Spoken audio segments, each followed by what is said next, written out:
Bab 6. Instrumen pengumpulan data. Instrumen adalah alat yang digunakan untuk mendapatkan suatu data.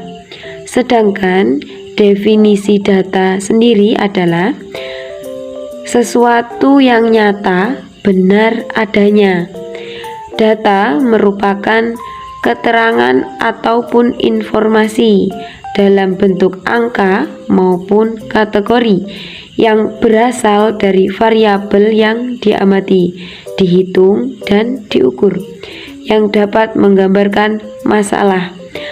Dengan demikian, data dapat dalam bentuk angka maupun kategori.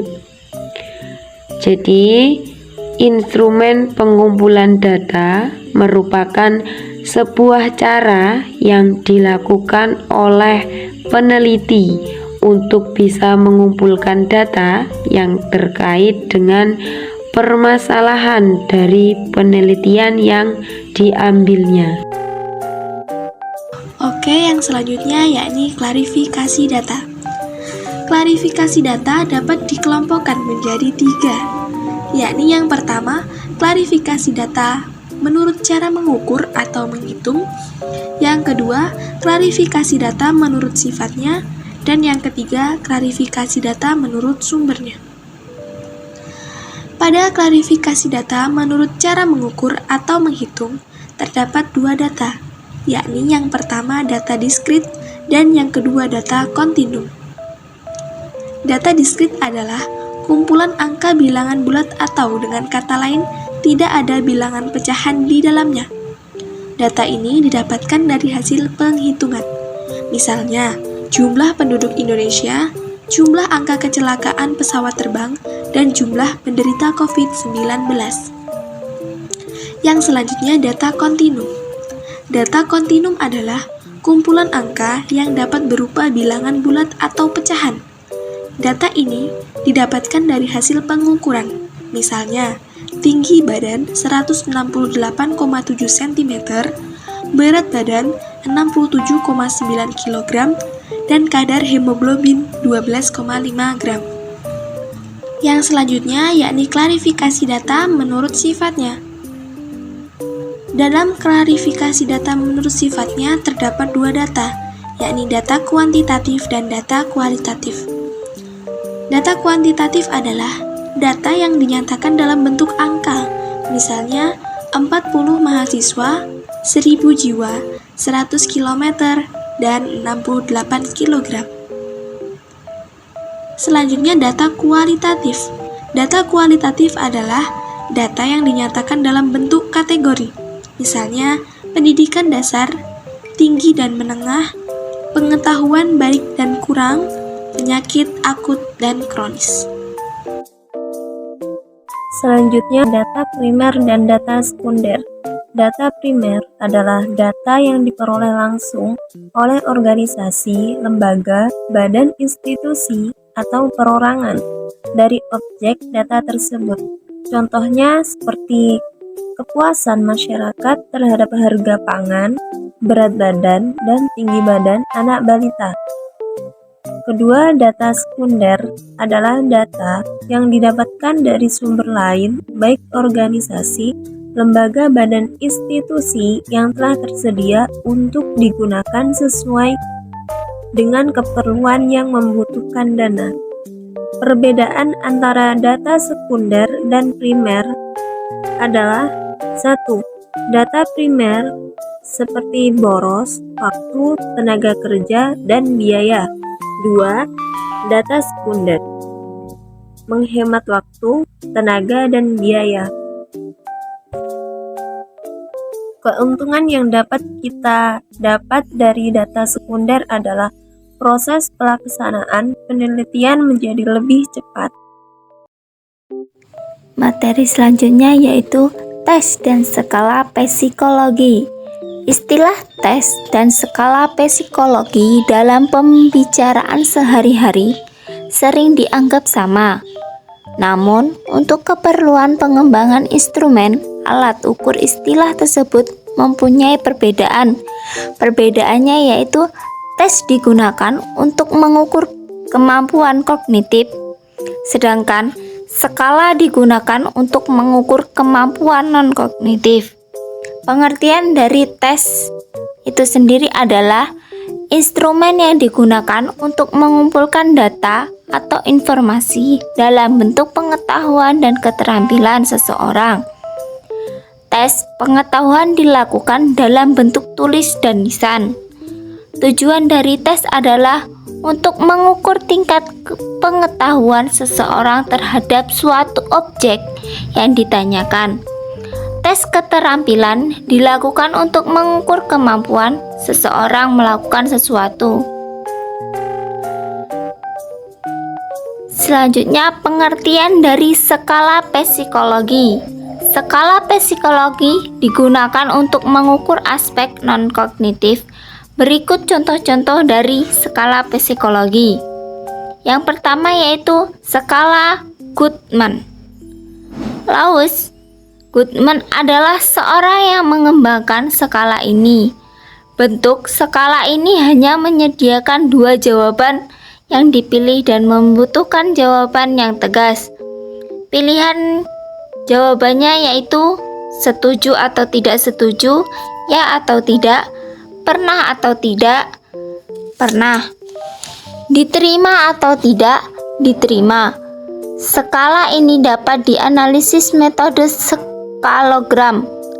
Jika koefisien produktivitas lebih kurang 0,90 dan koefisien skabilitas 0,60, maka dianggap bagus atau layak. Skala Likert. Skala Likert adalah skala yang digunakan untuk mengukur sikap, pendapat, persepsi seseorang atau sekelompok orang tentang suatu fenomena tertentu di masyarakat. Bentuk skala ini adalah sangat senang, netral, tidak senang, dan sangat tidak senang. Bentuk lain adalah sangat setuju, netral, tidak setuju, dan sangat tidak setuju. Terdapat juga pilihan jawaban untuk skala ini adalah selalu, sering, kadang-kadang, jarang, tidak pernah. Skor untuk skala ini sesuai dengan jumlah pilihan jawaban. Pilihan jawaban di atas diberi skor 1 sampai dengan 5. Jika pernyataan positif, jawaban SS atau selalu diberi skor 5. Demikian seterusnya sampai pilihan jawaban TS atau tidak pernah diberi skor 1. Jika pernyataan negatif, jawaban SS atau selalu diberi skor 1. Demikian seterusnya sampai pilihan jawaban TS atau tidak pernah diberi skor 5. Selanjutnya ada semantik diferensial. Skala diferensial semantik adalah teknik populer untuk mengukur sikap orang terhadap hampir semua hal. Skala ini dipelopori oleh Charles Osgood pada tahun 1952. Skala diferensial semantik menggunakan satu set standar kata sifat bipolar, di mana peserta penelitian menilai sesuatu masalah atau objek.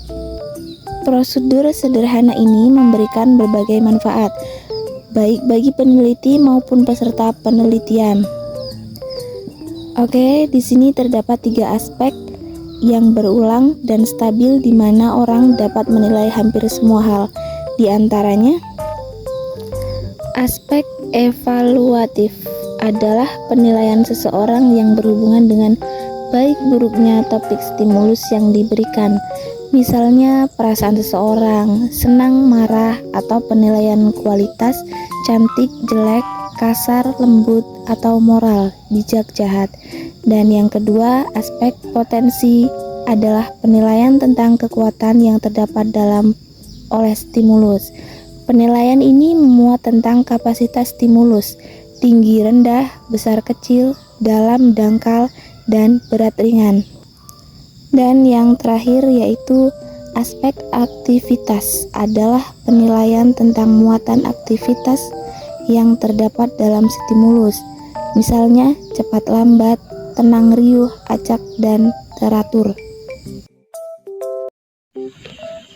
Selanjutnya, validitas dan reliabilitas pengukuran sosial merupakan istilah yang digunakan sebagai persyaratan alat ukur atau instrumen penelitian. Validitas adalah alat ukur yang harus mengukur apa yang hendak diukur. Misalnya, liter digunakan untuk mengukur volume, timbangan berat badan untuk mengukur berat badan, atau meteran untuk mengukur tinggi badan. Validitas pengukuran berhubungan dengan beberapa aspek, yaitu yang pertama adalah validitas isi. Validitas isi adalah suatu alat ukur studi validitas yang mengungkapkan sejauh mana masing-masing item dalam alat ukur tersebut memenuhi tujuannya.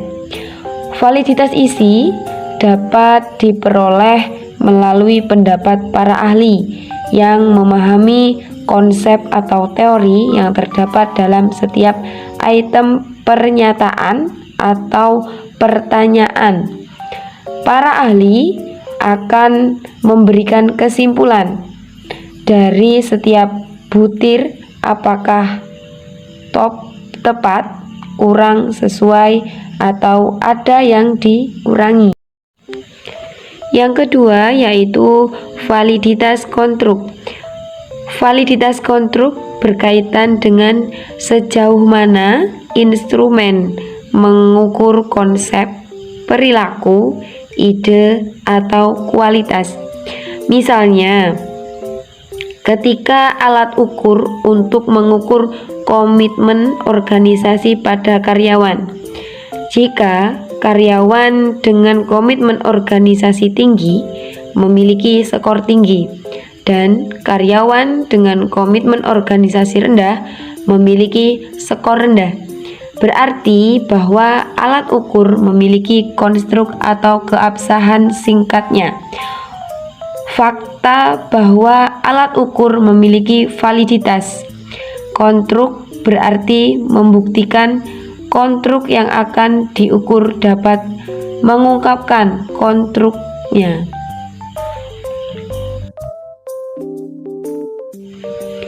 Yang ketiga yaitu validitas kriteria. Validitas kriteria diperoleh dengan cara membandingkan alat ukur dengan alat ukur yang sudah valid dan reliable. Dengan cara mengkorelasikannya, jika korelasinya signifikan, maka instrumen tersebut mempunyai validitas kriteria yang baik. Validitas ini dibagi menjadi dua, yaitu validitas kongruen, akan melihat sejauh mana alat ukur yang mengukur kemampuan seseorang sesuai dengan kemampuannya yang ada saat ini. Misalnya, tes masuk perguruan tinggi dikatakan memiliki validitas kongruen bila yang memiliki nilai kelulusan yang tinggi pada kenyataannya ketika kuliah juga memiliki nilai yang tinggi. Validitas prediksi akan meramalkan suatu alat ukur dapat dijadikan acuan jika seseorang yang diukur tersebut sesuai dengan hasil ukurannya di masa yang akan datang.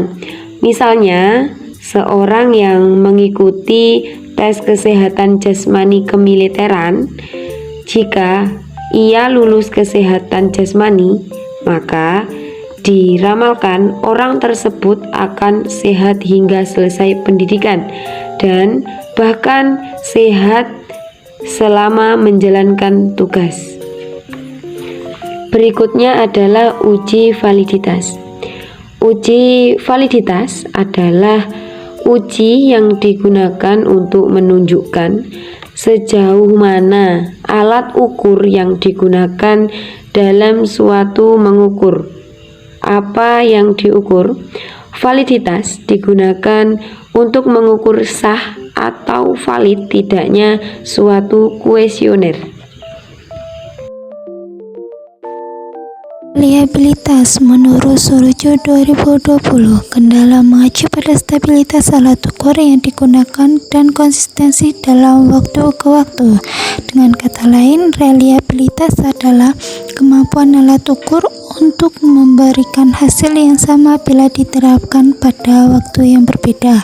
Keadaan alat ukur merupakan pertimbangan penting agar hasil penelitian menjadi sehat. Oleh karena itu, peneliti harus memastikan bahwa alat ukur yang digunakan dapat diandalkan. Metode yang berbeda digunakan untuk menentukan reliabilitas skala yang digunakan dalam penelitian empiris. Di antaranya, metode yang paling sering diterapkan adalah reliabilitas tes, REN tes, bentuk internal, dan tes konsistensi internal.